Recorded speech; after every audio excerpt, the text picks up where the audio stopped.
A vida de cada ser humano passa por diferentes fases. Quando somos pequenos, somos cuidados pelas pessoas ao nosso redor. Quando crescemos, precisamos enfrentar a vida e passar a cuidar daqueles que amamos. E quando envelhecemos, aproximando-nos lentamente do fim da vida, voltamos a viver dependendo dos outros. Em cada uma dessas fases, existe um ponto de virada, capaz de mudar completamente a forma como enxergamos a vida em comparação com a fase anterior. Esse ponto de virada é chamado de maturidade. Uma jovem que entra na universidade vive longe da família pela primeira vez e precisa cuidar da própria vida. Isso é chamado de maturidade. O jovem recém-formado, que procura seu primeiro emprego, começa a lutar na vida e pensa em como ganhar dinheiro suficiente para pagar aluguel, comida e enviar dinheiro aos pais. Isso é chamado de maturidade. O homem que se aposenta enfrenta uma vida sem um ambiente de trabalho e aprende pouco a pouco a conviver com os netos.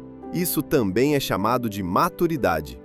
Justamente porque o ambiente de vida, as circunstâncias e as condições de cada pessoa são diferentes, as fases da vida de cada um também são muito diferentes.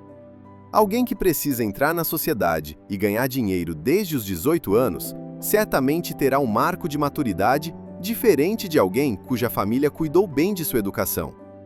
Aos 22 anos, uma pessoa que tropeça aos 30 e ainda se preocupa com em qual empresa enviará seu currículo amanhã, compreenderá a vida mais profundamente do que alguém que permanece estável aos 30. Por isso, a maturidade varia de pessoa para pessoa, tanto no momento quanto na intensidade da mudança. No entanto, existe um equívoco amplamente aceito na sociedade: o de que o tempo, ou mais precisamente, a idade, determina a maturidade. As pessoas acreditam que a maturidade chega gradualmente, aproximando-se em certos marcos da vida. Aos 18 anos, quando você entra na universidade. Aos 22, quando sai da escola e começa a trabalhar. Aos 30, quando começa a construir sua própria carreira. Acredita-se que o ser humano aprende a amadurecer pouco a pouco com o tempo. Mas isso é um erro. O ser humano não amadurece gradualmente. Ele amadurece de forma repentina, muitas vezes pagando um preço após choques e abalos. Somente choques, quedas ou uma compreensão profunda o suficiente fazem com que a mente mude e a pessoa comece a tocar a maturidade. Você não pode entender o custo do sacrifício se nunca viveu por outra pessoa. Você não pode entender o valor do dinheiro se nunca sangrou e chorou por ele. Você não pode valorizar verdadeiramente as pessoas ao seu redor se nunca perdeu o cuidado delas. Toda maturidade, toda transformação psicológica e mental vem de pontos de virada na vida, e você precisa vivê-los por conta própria. Ninguém pode ensinar você a amadurecer se você nunca tropeçou. Ninguém pode lhe dar compreensão se você nunca desmoronou. Amadurecer cedo e pagar o preço. Agora, vamos falar de outro aspecto da maturidade. O que realmente significa ser maduro? Será que apenas saber se importar com os outros e saber se sacrificar já é maturidade? Não vou tirar conclusões apressadas. Vamos continuar ouvindo. Crianças obedientes, compreensivas e bem comportadas podem parecer amadurecer cedo, mas na verdade amadurecem mais tarde. Se uma pessoa na infância carece de sensação de segurança e ainda nasce naturalmente sensível, pode desenvolver cedo a capacidade de observar os outros e prever situações.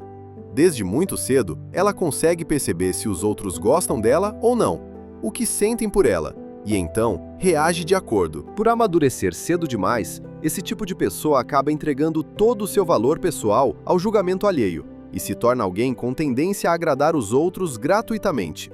Esse tipo de pessoa evita conflitos, tenta agradar os outros enquanto se esquece de si mesma e não ousa expressar suas próprias opiniões e valores, por medo de ser julgada. Isso leva à falta de posicionamento próprio e de uma visão de vida independente. Ela consome facilmente sua energia interior e não tem força suficiente para construir um sistema de valores próprio. Não ousa tentar coisas novas, não ousa quebrar padrões e não ousa viver uma vida que não seja repetitiva.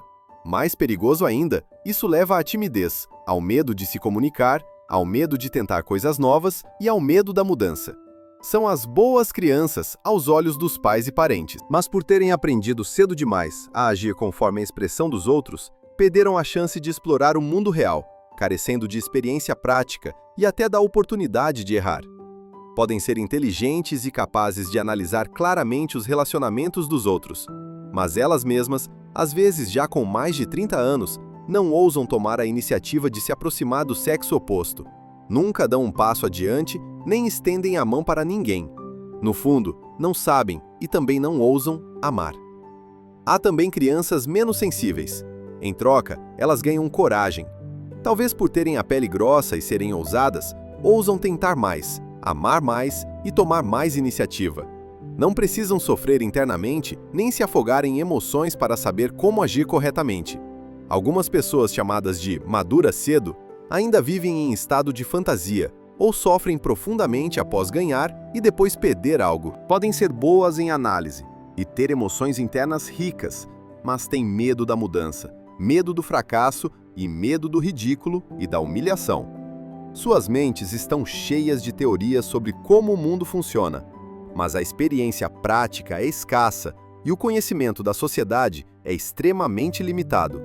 São crianças inteligentes, mas com pouco saber e pouca ação. O despertar precoce do sistema nervoso, ao contrário, torna-se um fardo e uma maldição, dificultando o avanço. Como uma criança moldada cedo demais, parece saber tudo, mas na verdade não sabe nada e não consegue fazer nada. À primeira vista, parecem sábias, mas na essência são muito imaturas. Por isso, maturidade não significa obediência, resignação ou sacrifício, e muito menos é sinônimo de ser correto, sensato ou aparentar maturidade. Maturidade é simplesmente uma mudança na forma de pensar e a construção de uma consciência própria após cada fase de transformação da vida. Em contraste, crianças que amadurecem mais lentamente, com a pele mais grossa, que conseguem viver de forma direta, sem vergonha da própria consciência, que ousam avançar sem medo, acabam acumulando uma rica experiência real de enfrentamento da vida. Na mesma idade, elas se tornam centenas de vezes mais diversas do que aquelas consideradas maduras cedo, e as deixam para trás sem piedade. Aqueles que parecem amadurecer cedo, na verdade, são como pavilhões e torres cobertos por névoa. Eles usam essa névoa para evitar o impacto da realidade, buscando uma falsa segurança interior e um tipo de prazer baseado na autopunição. Mas quando você afasta essa névoa e entra, descobre que não passa de uma construção inacabada, extremamente comum. A maturidade verdadeira é algo que você precisa construir sozinho, tijolo por tijolo, pedra por pedra, mantendo firmeza em cada passo e agindo apesar do julgamento dos outros. Muitas pessoas querem chegar ao destino em um único passo, ou insistem em seguir apenas um caminho, um único meio para chegar lá. Mesmo diante de obstáculos, não mudam de rota. Mesmo diante de dificuldades, não ousam mudar de meio. Pessoas que se resignam dessa forma não são maduras. Pessoas maduras são aquelas que ousam romper, ousam agir, ousam arcar com as consequências, ousam mudar e ousam enfrentar erros e desafios. Quando superam o medo do fracasso e o medo da dor, elas amadurecem a partir do próprio lamaçal do passado. O sinal de imaturidade é a doença da procrastinação. Faço amanhã. Vejo isso no mês que vem. Tento algo novo no ano que vem. Começo a namorar daqui a 1 ou 2 anos. Depois, e assim por diante. Elas sempre querem estar em um estado perfeito antes de começar a agir. Ou, se não têm certeza de um método perfeito, não ousam fazer nada. Por isso, existem apenas 2 conselhos para você. Primeiro, a vida é, por natureza, incerta. Não existe banquete pronto para você comer sem entrar na cozinha e provar por si mesmo. Falando claramente, a vida está sempre à espera para devorá-lo e empurrá-lo para a lama. A base do mundo são recursos limitados. Por isso, os empregos são limitados e as oportunidades também. Não há recompensa para pessoas obedientes que não sabem lutar. Todos nós sobrevivemos em uma sociedade apertada, onde nada é garantido ou estável. Tudo exige adaptação constante, mudança constante, transformação constante. Somente quando você aceita completamente a incerteza dessa sociedade e se adapta a ela, tornando-se mais proativo, mais flexível e mais forte, a maturidade chega naturalmente até você. Segundo, a vida é sempre um processo dinâmico. Tudo muda de forma imprevisível, nada é permanente. Só porque você não era bom em inglês no ensino fundamental, isso significa que nunca poderá aprender novamente pelo resto da vida? Muitas pessoas enfiam na sua cabeça a ideia de que, se algo não combina com você, nunca vai combinar. Que você deve encontrar apenas o que serve para você. Estudar isso, fazer isso, tentar apenas isso. Esse tipo de pessoa representa o pensamento emocional, incapaz de compreender que a essência da vida é a mudança constante. Jack Ma ficou em 19º lugar, atrás de 18 pessoas escolhidas quando se candidatou a uma vaga no KFC. Ele não sabia uma única palavra de inglês, mas todos os dias pedalava 20 quilômetros até um hotel frequentado por estrangeiros, apenas para aprender a se comunicar em inglês. Quando era criança, ninguém jamais disse a Jack Ma que ele poderia se tornar bilionário. Com baixo desempenho escolar, um pensamento considerado fraco e uma aparência pouco atraente. Quando fundou a Alibaba, poucos acreditaram em seu sucesso, numa época em que a internet na China ainda era um luxo e o conceito de comércio eletrônico era extremamente vago. No fim das contas, não precisamos amadurecer por causa dos outros, nem viver observando a expressão no rosto alheio. Precisamos encarar nossos próprios problemas, corrigir a nós mesmos, focar em nós mesmos e cultivar continuamente nosso caráter moral.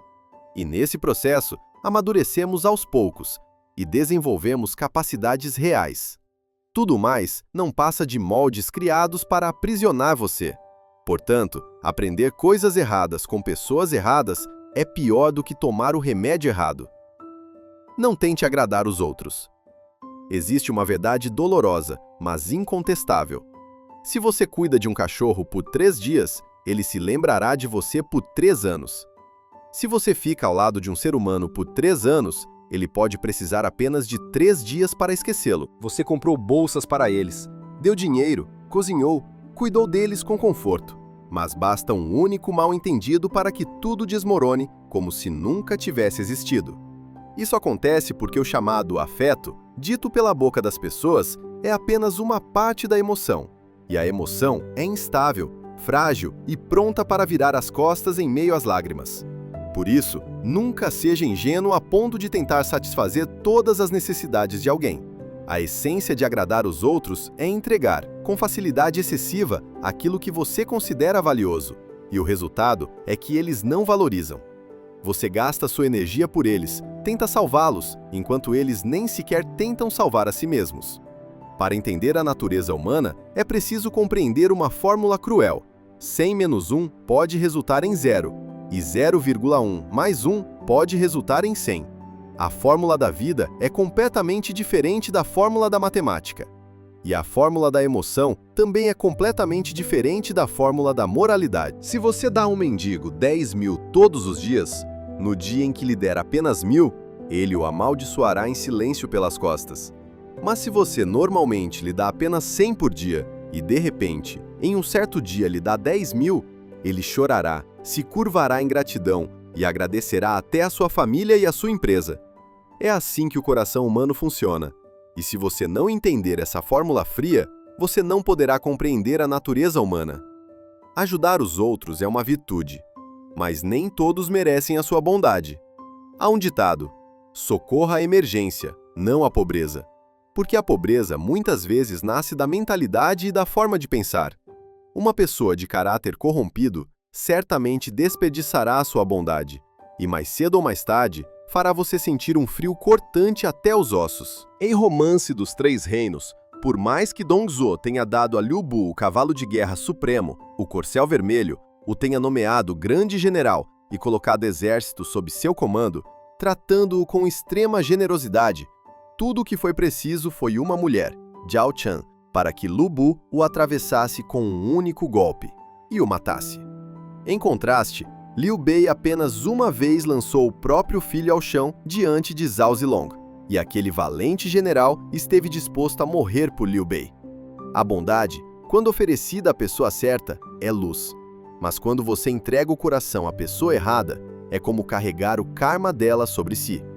Bondade sem princípios é um fogo que queima a si mesmo. Você pensa que está ajudando, mas na verdade está absorvendo a desgraça dos outros e jogando-a sobre a própria cabeça. Existem pessoas de caráter distorcido e sombrio. Quando você as ajuda, elas não apenas não são gratas, como erguem a cabeça com desprezo e riem pelas suas costas. No fundo, ainda invejam suas condições, achando que você é alguém fácil de enganar e fácil de explorar. O rótulo de pessoa boa é uma armadilha doce. Quando alguém diz que você é uma boa pessoa, na verdade está extraindo benefícios de você e usando palavras suaves para mantê-lo entorpecido, a fim de sugar ainda mais. A verdade cruel é esta: o ser humano não deveria ajudar ninguém de forma incondicional. Viver bem para si mesmo e manter firmes os próprios limites, isso é o princípio supremo. Quem não age por si mesmo é condenado pelo céu e pela terra. Não seja uma boa pessoa sem condições. Isso, porém, não significa que você deva fazer o mal. Significa apenas que grande parte do bem que você fez foi, na verdade, tolice disfarçada de moralidade. Uma pessoa verdadeiramente boa é um nobre, alguém que conhece limites, tem princípios, sabe ser firme e sabe a quem confiar. Muitas pessoas vivem cansadas e ressentidas porque tentam à força se encaixar no modelo de uma boa pessoa perfeita. Aos olhos dos outros, elas sempre colocam as necessidades alheias em primeiro lugar, descartam os próprios sentimentos e até se deixam pisotear, desde que não desagradem ninguém. Esse tipo de pessoa na psicologia é chamado de viciada em agradar os outros. Elas cometem 2 erros fatais. O primeiro erro é acreditar que se forem boas com os outros serão bons em troca. Elas dão com expectativas. E quando essas expectativas não são correspondidas, continuam a se punir, achando que ainda não são boas o suficiente. E então dão ainda mais. Quanto maior a expectativa, maior a decepção. Lembre-se, ao ajudar alguém, não espere retribuição. Assim como emprestar dinheiro, considere-o perdido no momento em que o entrega. Não teste a natureza humana, ou você será atingido pelo golpe dela. O segundo erro é acreditar que dar infinitamente manterá os relacionamentos. É verdade que manter relações exige paciência e doação, mas apenas quando há reciprocidade. Se o outro não retribui, a sua doação não apenas se torna inútil, como destrói tudo. Falando francamente, quem dá mais está em posição mais fraca. Quanto mais você dá, mais você se rebaixa, porque está diminuindo a si mesmo. Seus custos aumentam, e os custos afundados crescem dia após dia. Chega um momento em que você quer ir embora, mas hesita, sofre, lamenta e fica preso. Enquanto isso, a outra pessoa pode chutá-lo para longe como um chinelo velho, sem perder um único centavo. Na psicologia, existe um conceito chamado efeito bumerangue emocional. Quando você é unilateralmente bom com alguém por muito tempo, em vez de gratidão, essa pessoa passa a achar que isso é normal. Com o tempo, ela se torna insensível, fria e começa a exigir cada vez mais. Ela vai sugar você até a última gota, sem nenhuma piedade. Se você percebe que já caiu em armadilhas emocionais, que já foi cegado por obrigações e drenado até os ossos por tentar ser uma boa pessoa, então chegou a hora de dissecar honestamente a verdadeira natureza do coração humano. E então você entenderá por que a bondade precisa ter dentes, porque a justiça não é para quem não tem limites, e porque saber dizer não, saber ser frio às vezes, pode ser a forma mais gentil de tratar a si mesmo. Não se deixe ferir por ser bom demais.